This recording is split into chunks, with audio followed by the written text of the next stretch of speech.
আপনার জন্য আমরা একটা ইন্ট্রো ঠিক করে রেখেছিলাম, কিন্তু কারিগরি কারণে সেই ইন্ট্রো এবং ভালো কথা অনেকগুলি আসলে বলা হয়নি। কিন্তু যেটা হচ্ছে যে জুলাই সনদ বাস্তবায়নের দাবিতে তিনি জনাব মামুনুল হক এখনও সক্রিয়, খেলাফতে মজলিসের আমির এবং বাংলাদেশ হেফাজতে ইসলামী বাংলাদেশের যুগ্ম মহাসচিব জনাব মাওলানা মাহমুদ মামুনুল হক।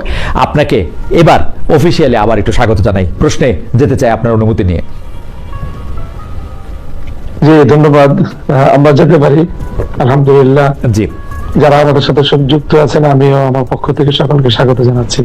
জি মামুন ভাই, আমরা এই আসলে যখন কারিগরি সংযোগটি প্রতিষ্ঠিত হতে চেষ্টা করছিল তখন আমি বলছিলাম যে আজকে জাতির উদ্দেশ্যে প্রধান উপদেষ্টা ডক্টর মোহাম্মদ ইউনূস ভাষণ দিয়েছেন, সেখানে তিনি জানিয়েছেন জাতীয় সংসদ নির্বাচন ও গণভোট একই দিনে অনুষ্ঠিত হবে, কিন্তু আপনার স্পষ্ট দাবি ছিল গণভোট আগে হতে হবে, জুলাই সনদের সব বাস্তবায়ন করতে হবে, তারপর জাতীয় সংসদ নির্বাচন। এখন সরকারের সিদ্ধান্ত জাতীয় নির্বাচনের দিনই হবে যে গণভোট, এটা নিয়ে আপনার প্রতিক্রিয়া কি জনাব মাহমুদ মামুনুল হক? যে ইতিমধ্যে আমি আমার এবং আমাদের দলীয় প্রাথমিক তাৎক্ষণিক প্রতিক্রিয়া আমরা ব্যক্ত করেছি। আমরা মনে করি যে জুলাই সনদের বাস্তবায়নের যে গণভোট, সেই গণভোটকে জাতীয় নির্বাচনের দিনে একই সাথে আয়োজনের ঘোষণা দিয়ে জাতিকে হতাশ করা হয়েছে। এবং আমরা মনে করি যে এতে জাতি গণভোটের যে তাৎপর্য, জুলাই সনদের যে গুরুত্ব, সেটা অর্জিত হবে না। জুলাই সনদের প্রতি মানুষের যে মনোযোগ হওয়ার কথা, চারটা প্রশ্ন রাখা হয়েছে, এই প্রশ্নগুলো সাধারণ মানুষের অনুধাবন করা, উপলব্ধি করা, তারপরে মনোযোগ সহ সেই বিষয়ে নিজের মতামত ব্যক্ত করা, এই বিষয়গুলো জাতীয় নির্বাচনের সাথে যখন প্রতীক এবং প্রার্থীদের তুমুল একটা প্রতিযোগিতার মধ্য দিয়ে নির্বাচন অনুষ্ঠিত হবে, সেই ডামাডোলে আমরা মনে করি গণভোটের মতো, বিশেষ করে জুলাই সনদ বাস্তবায়নের মতো রাষ্ট্রের অন্যতম আগামীর রূপরেখা নির্ধারক এমন একটি বিষয়ে গণভোট আয়োজন করার কোনোভাবেই যথাযথ পরিবেশ নিশ্চিত করা যাবে না।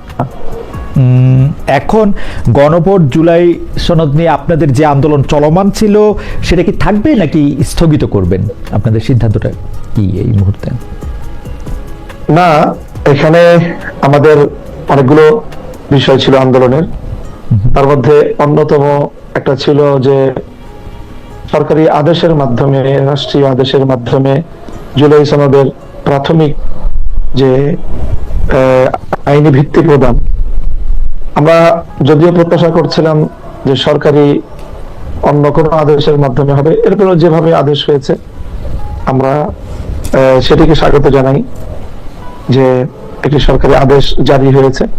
সেই আদেশ জারির মাধ্যমে জুলাই সনদের প্রাথমিক আইনি ভিত্তি হয়ে গেল। এটির প্রথম বিষয়। দ্বিতীয় বিষয় হলো যে আমাদের যে গণভোট জাতীয় নির্বাচনের আগে পৃথকভাবে চাওয়ার যে মূল লক্ষ্য এবং উদ্দেশ্য, সেক্ষেত্রে অনেকগুলো বিষয় ছিল।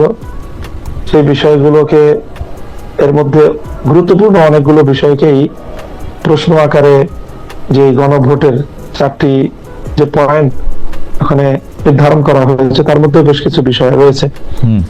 কাজেই সেই ক্ষেত্রে আমাদের আংশিক দাবি এখানে বাস্তবায়িত হচ্ছে, কিন্তু বড় দাবি যেটা ছিল যে গণভোটের যে গুরুত্ব, জুলাই সনদের যে দাবি, সেই দাবির প্রেক্ষিতে যেভাবে গণভোট হওয়ার কথা, সেই গণভোটের তাৎপর্য হারানোর প্রেক্ষিতে আমরা এটাকে স্বাগত জানাতে পারছি না।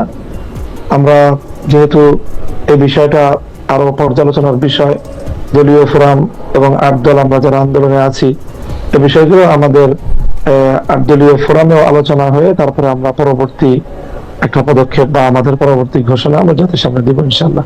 তার মানে আন্দোলন চলবে কি চলবে না সেটা আপনারা মানে সিদ্ধান্ত নিয়ে তারপরে জাতির সামনে আপনারা পরে জানাবেন। এই মুহূর্তে আন্দোলন স্থগিত থাকবে না চলবে সেই ব্যাপারে আপনারা কোনো সিদ্ধান্ত নেন নাই? এই মুহূর্তে আমাদের যে কর্মসূচি আগে থেকে ঘোষণা করা আছে, সেই কর্মসূচিগুলো পালিত হবে এবং আগামী 16ই নভেম্বর আমরা একটি সম্মিলিত বৈঠকে সিদ্ধান্ত রয়েছে। আমরা আশা করছি সেখান থেকে চূড়ান্ত সিদ্ধান্ত আসবে। আপনারা অনেক বছর ধরেই বলছেন যে ক্ষমতায় যেতে পারলে ইসলামী শারিয়া মোতাবেক রাষ্ট্র আপনারা চালাবেন, আপনাদের দলের নাম থেকে খেলাফতের বিষয়টি স্পষ্ট হওয়া যায়, তার জন্যই রাজনীতি করছেন। আমাদের একটা ছোট্ট প্রশ্ন আছে যে জুলাই সনদ বাস্তবায়নের দাবিতে যে আপনারা সোচ্চার, এই জুলাই সনদের দাবি মানে বাস্তবায়নের সঙ্গে এই কাঙ্ক্ষিত ইসলামী শারিয়া বা খেলাফত কায়েমের কোনো অগ্রগতি সাধিত হবে কিনা, এটা আপনারা এরকম মনে করছেন কিনা? মানে জুলাই সনদ ও শারিয়া ভিত্তিক শাসনের কোনো সম্পর্ক রয়েছে কিনা? খেলাফতের যে ব্যবস্থা বা ইসলামী ব্যবস্থা, আমরা যেটা বিশ্বাস করি এজ এ মুসলিম, সেটা হলো যে আল্লাহ প্রদত্ত যে ব্যবস্থা, সেটাই মানব জাতির জন্য সবচেয়ে কল্যাণকর ব্যবস্থা। আদার্স অন্যান্য সেক্টরের মতো রাজনীতি, রাষ্ট্র ব্যবস্থা, শাসন ব্যবস্থার ক্ষেত্রেও ইসলামের চেয়ে উত্তম এবং সুন্দর কোনো ব্যবস্থা হতে পারে না। মানুষের সাম্য, মানবিক মর্যাদা, মানুষের মৌলিক অধিকার নিশ্চিত করার ক্ষেত্রে ইসলাম হলো সর্বশ্রেষ্ঠ ব্যবস্থাপনা এবং একমাত্র নির্ভুল ব্যবস্থাপনা। তাই সেই ক্ষেত্রে ইসলামের যে বড় একটি মৌলিক চাহিদা, সেটা হলো মানব সমাজের মধ্যে সাম্য এবং ইনসাফ কায়েম হওয়া, বৈষম্য দূরীভূত হওয়া। তো আমরা মনে করি যে জুলাই সনদের রাষ্ট্রীয় ভিত্তি প্রতিষ্ঠার মাধ্যমে তো একটা বৈষম্য বিদরিত হওয়ার ক্ষেত্রে, ইনসাফ প্রতিষ্ঠার ক্ষেত্রে আমাদের এক ধাপ অগ্রগতি হবে। বিগত যে ৭২-এর বাংলাদেশের যে বন্দোবস্ত, রাজনৈতিক বন্দোবস্ত, সেটাকে আমরা চরম বৈষম্যপূর্ণ, ইসলামের প্রতি অনেক বেশি বিদ্বেষী মনোভাবাপন্ন আমরা মনে করি। সেই জায়গাটা থেকে জুলাই সনদ অবশ্যই, যেহেতু এর মধ্যে অনেকটা ভারসাম্য আসবে, ইনসাফের ন্যায় এবং ইনসাফ মানেই হলো ইসলামের প্রতি এক ধাপ অগ্রগতি। ওকে, মাওলানা মামুনুল হক, আপনি এই শারিয়া ভিত্তিক শাসন ব্যবস্থার যে কথা বলছেন, সেইটা আমি আগেও আপনাকে এই প্রশ্ন করেছিলাম, আবারও আপনাকে এই প্রশ্ন করতে চাই যে আপনারা যে শারিয়া শাসন চান, সেই রকম কোনো শারিয়া শাসন এই মুহূর্তে পৃথিবীর কোনো জায়গায় আসলে চলছে কিনা? সৌদি আরব, ইরান, আফগানিস্তান, তুরস্ক বা মিশর, এই রকম মালয়েশিয়া, ইন্দোনেশিয়া, কোথাও এই মডেলটা চলছে কিনা? আপনারা কোন মডেলটা আসলে অনুসরণ করতে চান? আমিও আগে যেরকম জবাব দিয়েছিলাম, আমার সেই প্রশ্নের একই রকম জবাব, যে সৌদি আরব বা মিডিল ইস্টের যে দেশগুলো আছে, আরব সংযুক্ত আরব আমিরাত, কুয়েত, এই সকল দেশগুলোতে শরিয়ার একটা দিক তারা ফলো করে, বিচার ব্যবস্থায় তারা শরিয়ার অনেকগুলো বিধিবিধান সেখানে কার্যকর রয়েছে। রাজনৈতিক যেই তার যে মডেল, সেটা খুব আংশিকভাবে ইরান কিছুটা ফলো করার চেষ্টা করে। ইরানের ধর্মীয় বিশ্বাসের দিক থেকে আমাদের সাথে যথেষ্ট মতপার্থক্যের জায়গা আছে। তুরস্ক, তারা যেই জায়গায় ছিল, একেবারেই সম্পূর্ণ ধর্মকে সিদ্ধান্তের মাধ্যমে রাষ্ট্র থেকে উৎখাত করা হয়েছিল, সেখান থেকে আবার তারা সেই খেলাফতে উসমানিয়ার দিকে ফিরে যাওয়ার পদক্ষেপ নিচ্ছে এবং চেষ্টা করছে বলে তাদের নানা আয়োজনের দ্বারা এটা প্রতীয়মান হয়।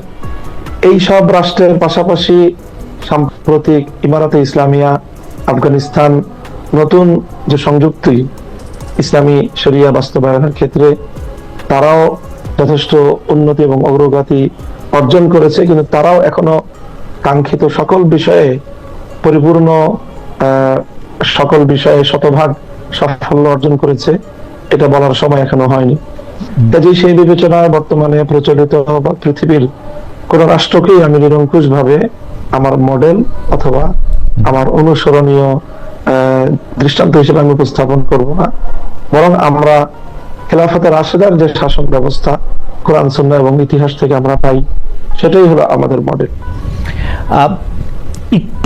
আরেকটু যদি পরিষ্কার করতেন যে আপনার স্কুল, মানলাম যে পৃথিবীর কোনো রাষ্ট্রকে আপনি মডেল হিসেবে নিচ্ছেন না, আদর্শ হিসাবে আপনি কাকে নিচ্ছেন? কারণ স্কুল অফ থটসেও আমরা নানা সময় নানা জনের মধ্যে মত পার্থক্য দেখি যে ইসলাম ধর্ম অনুসরণ করলে, আপনি ইরানের কথা বললেন, আফগানিস্তান বা সৌদি আরবের কথা বললেন, এখন হাশেমি, উমায়া, খোলাফায়ে রাশিদিনের কথা বললেও সেইটাও আবার মানে যেহেতু ওসমান রাদিয়াল্লাহু আনহুর সময় থেকে এটি একটি উমায়াদের জায়গা থেকেও আমরা একটা আলাদা স্কুল অফ থটস দেখি, যেটা আপনি আসলে অনেক বেশি জানেন। তো সেই স্কুল অফ থটসের মধ্যে আপনারা আসলে কোন স্কুল অফ থটস অনুসরণ করবেন যদি আপনারা রাষ্ট্র ক্ষমতায় আসেন?